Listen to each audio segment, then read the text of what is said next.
Fala, leitores da Bíblia, graça e paz, tudo bem com vocês? Hoje a gente vai continuar nossa leitura, começando a ler o segundo livro das Crônicas, que é a continuação do primeiro.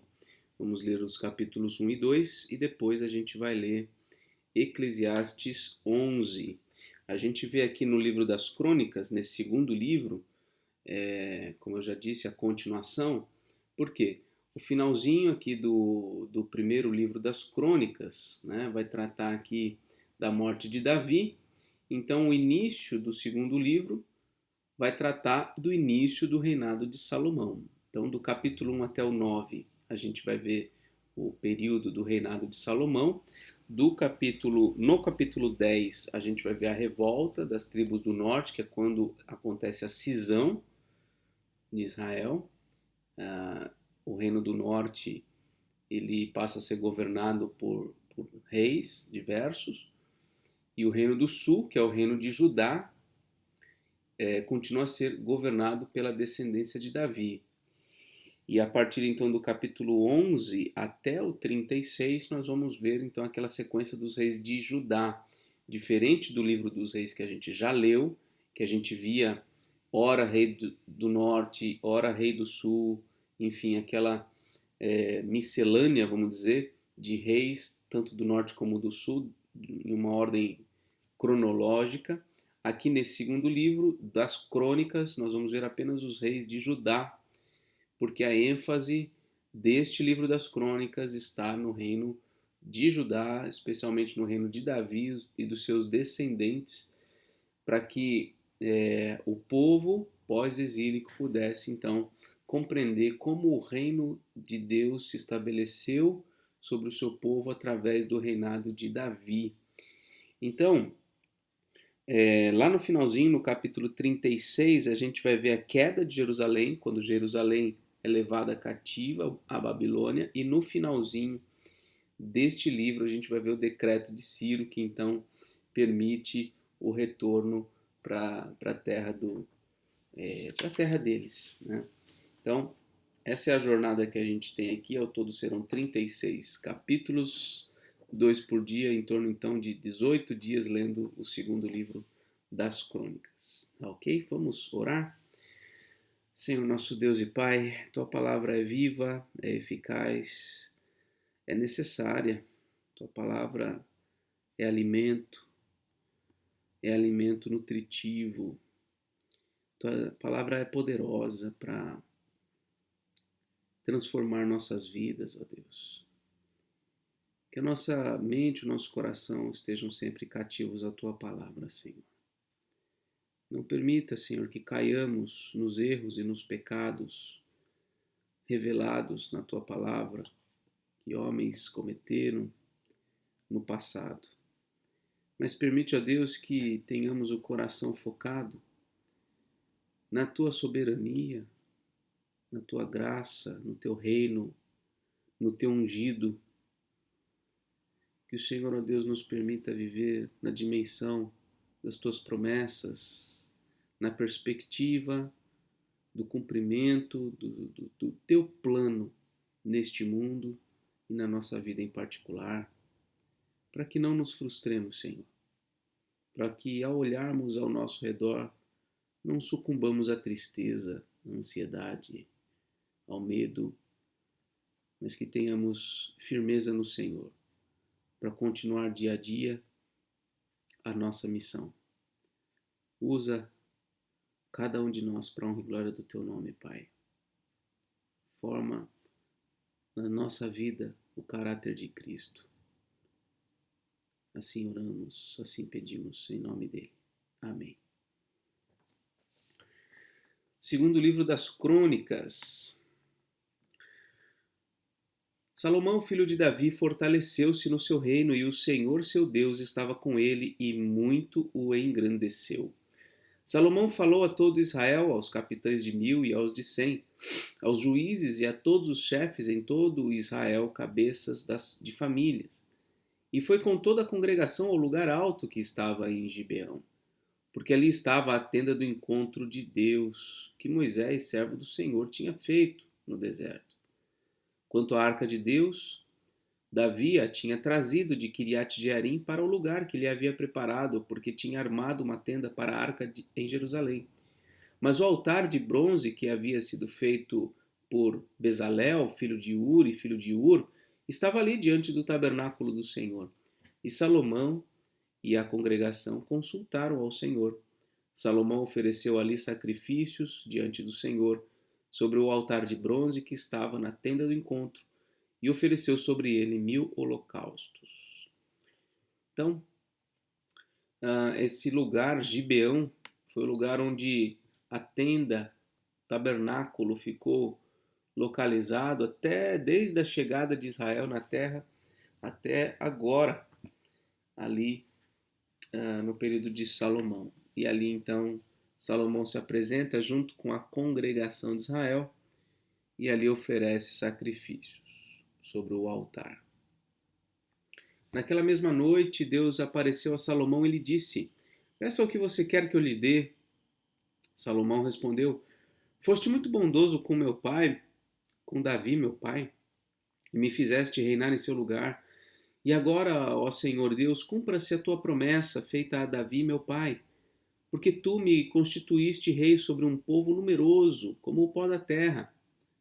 Dá-me agora sabedoria e conhecimento, para que eu saiba conduzir-me à frente deste povo, pois quem seria capaz de governar este grande povo?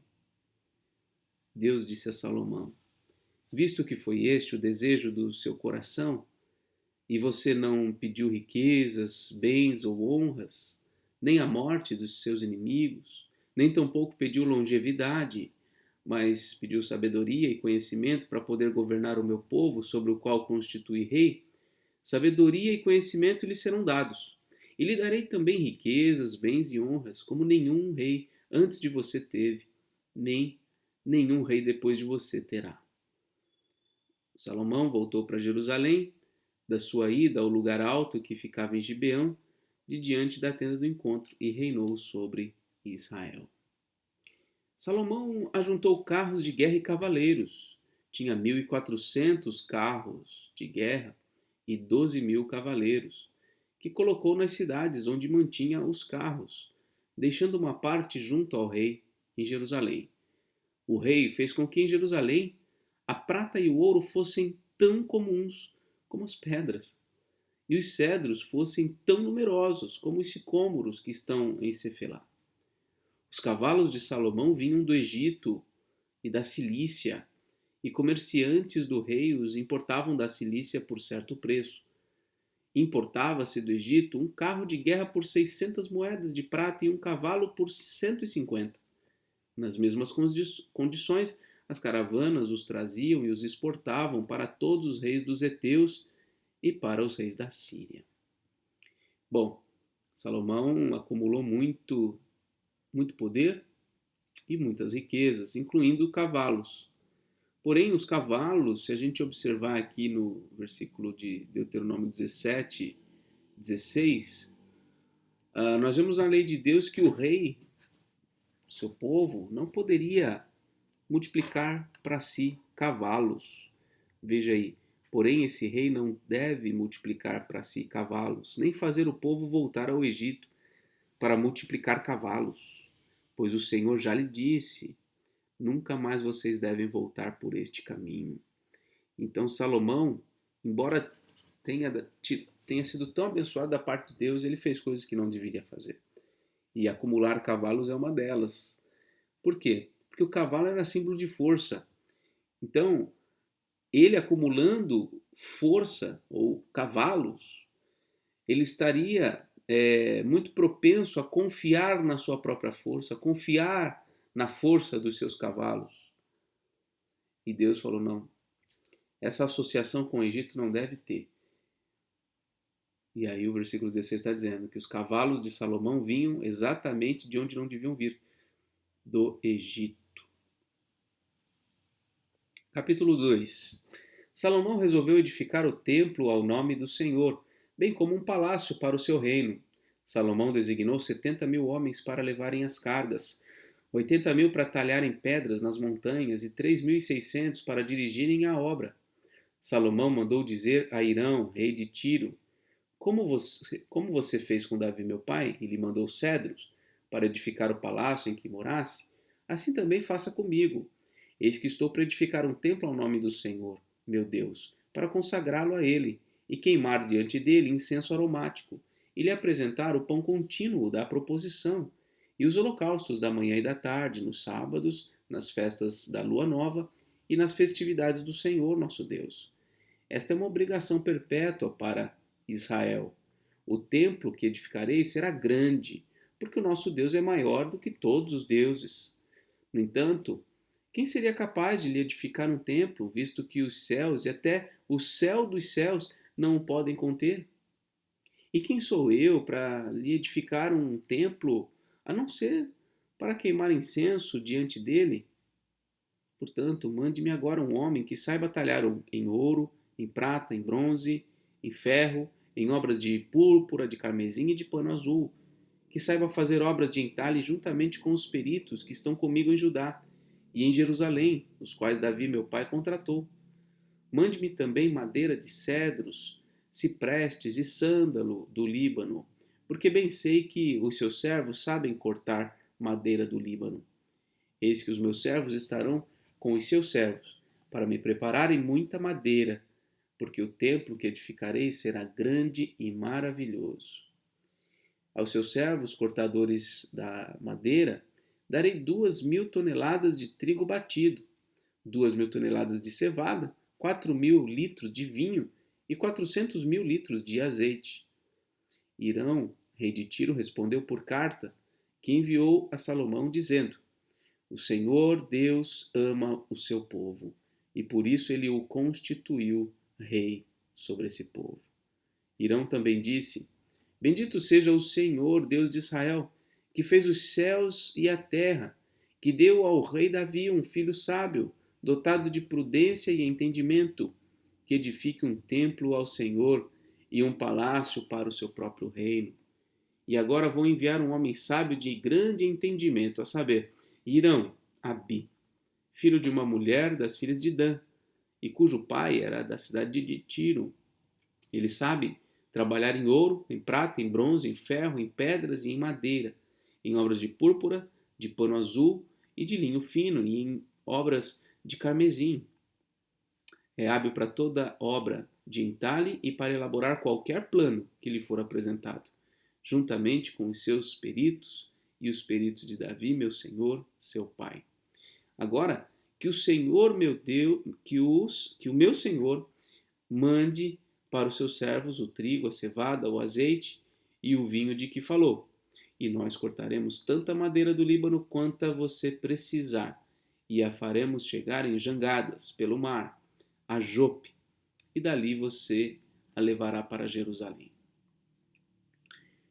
Salomão levantou o censo de todos os homens estrangeiros que havia na terra de Israel, segundo o censo que Davi, o seu pai, havia feito. E acharam-se 153.600.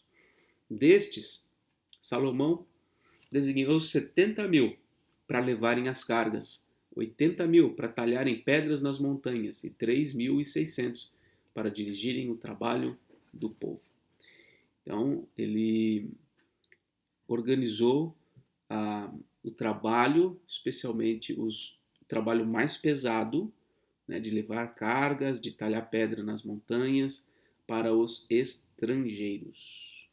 De modo, então, que o povo de Deus foi privado de um trabalho imenso aqui. Muito bem, e agora vamos a Eclesiastes capítulo 11. Estamos chegando ao fim do livro de Eclesiastes. Lance o seu pão sobre as águas, porque depois de muitos dias você o achará. Reparta com 7 e até mesmo com 8, porque você não sabe que mal sobrevirá à terra. Se as nuvens estão cheias, derramam chuva sobre a terra, e se uma árvore cair para o sul ou para o norte, no lugar em que cair, aí ficará. Quem somente observa o vento, nunca semeará, e o que olha para as nuvens, nunca fará a colheita. Aqui, nesses primeiros versículos, fala aqui sobre a conduta prudente do sábio, né? O que seria lançar o pão sobre as águas? Parece não fazer muito sentido, né? Você lançar pão sobre as águas. Mas o que ele está dizendo é: faça uma coisa que não tem tanto sentido agora, mas que no futuro pode te trazer bênção. O que seria isso? Fazer algo que talvez não tenha tanta utilidade neste momento, mas que pode ser algo proveitoso no futuro. Isso aqui no versículo 2. Repartir. Repartir com pessoas. Repartir com 7, com 8, seja com quantos forem. Por quê? Porque você não sabe que mal sobrevirá à terra. Ou seja, sobrevindo o mal, quanto mais pessoas você tiver ajudado ou compartilhado, mais chances você tem de receber ajuda no futuro, se o mal sobrevier à terra. Se as nuvens estão cheias, derramam chuva sobre a terra. Se uma árvore cair para o sul ou para o norte, no lugar em que cair, aí ficará. Ou seja, as coisas estão acontecendo. A nuvem fica cheia, escura, vai chover. A árvore vai cair. Tudo segue o seu curso normal. Se você ficar parado, versículo 4, se você ficar somente observando como as coisas estão acontecendo e nunca for lá e semear, ficar só olhando para as nuvens, você nunca vai ver uma boa colheita. Então, o procedimento prudente do sábio é estar o tempo todo trabalhando, compartilhando, repartindo, favorecendo outros, semeando a verdade, a justiça, semeando o trabalho, a bênção na vida de outras pessoas. E aí lá na frente, numa eventualidade, né? Se cair a chuva, alguém vai poder te abrigar. Se a árvore cair em cima da sua casa, alguém vai poder te ajudar, né? Então, vale a pena, segundo aqui esse texto, a gente lançar o pão sobre as águas. Assim como você não conhece o caminho do vento, nem sabe como se formam os ossos no ventre da mulher grávida, assim também não entende as obras de Deus, que fez ou que faz todas as coisas. Semeie a sua semente de manhã, e à tarde não fique de braços cruzados, porque você não sabe qual irá prosperar, se esta, se aquela ou se ambas serão igualmente boas. É a explicação do trecho anterior. Semeie de manhã, semeie de tarde. Você não sabe qual é a semente que vai prosperar. Então você tem que semear sempre, abundantemente. Versículo 7. Doce é a luz e agradável aos olhos é ver o sol. Mesmo que alguém viva muitos anos, deve alegrar-se em todos eles. Contudo, deve lembrar-se de que há dias de trevas, que serão muitos, e que tudo que virá é vaidade. Então, aproveite. É gostoso aproveitar a luz, é bom ver o sol, mas alegre-se nesses dias, mas lembre-se que vem dias difíceis. Olha a prudência bíblica, como a Bíblia nos prepara, né, para as coisas. Você está vivendo um tempo de saúde, de prosperidade, aproveite, se delicie, né? Você tem saúde para trabalhar, você vê seus filhos com saúde, você vê seu cônjuge com saúde, você vê seus pais com saúde, pode passear, pode comer, pode, enfim, aproveite. Versículo 8. Mesmo que você viva muitos anos, deve se alegrar em todos eles. Não há. Você não pode deixar adiar a alegria para ser desfrutada no futuro. Aproveite agora as pessoas que estão ao seu redor, as coisas que você possui. Aproveite, mas lembre, Deus não tem nenhuma obrigação de sustentar esse status de prosperidade, de saúde na sua vida. Vem dias de trevas também. E detalhe, serão muitos. Então, é algo importante a gente lembrar disso. Alegre-se, jovem, na sua mocidade, e que o seu coração lhe dê muita alegria nos dias da sua juventude. Ande nos caminhos que satisfazem o seu coração e agradam os seus olhos. Aproveite a juventude, aproveite, tenha alegria nos seus dias, faz as coisas que te agradam, faz as coisas que te dão prazer, mas há uma cerca protetora estabelecida aí. Veja a continuação do versículo 9. Saiba, porém, que de todas estas coisas Deus lhe pedirá contas. Essa é a cerca. Você pode fazer tudo que estiver ao seu alcance, desfrutar, buscar aprazimento nas coisas, mas a cerca protetora é: Deus vai te pedir contas de tudo. Então, cuidado com o que você escolher para se satisfazer. Versículo 10. Afaste do seu coração a mágoa, remova do seu coração a dor, porque a juventude e a primavera da vida passam, são vaidade. Não fica confiando. Lembra da questão da vaidade, que é como uma bolha de sabão, aquilo parece um objeto, mas quando você toca, aquilo estoura, não dá para botar o seu peso ali, não dá para você se sustentar ali. Então, não acredite que a saúde do seu corpo, a prosperidade que você tem, o seu trabalho, sejam alguma coisa perpétua. Não são. Não são.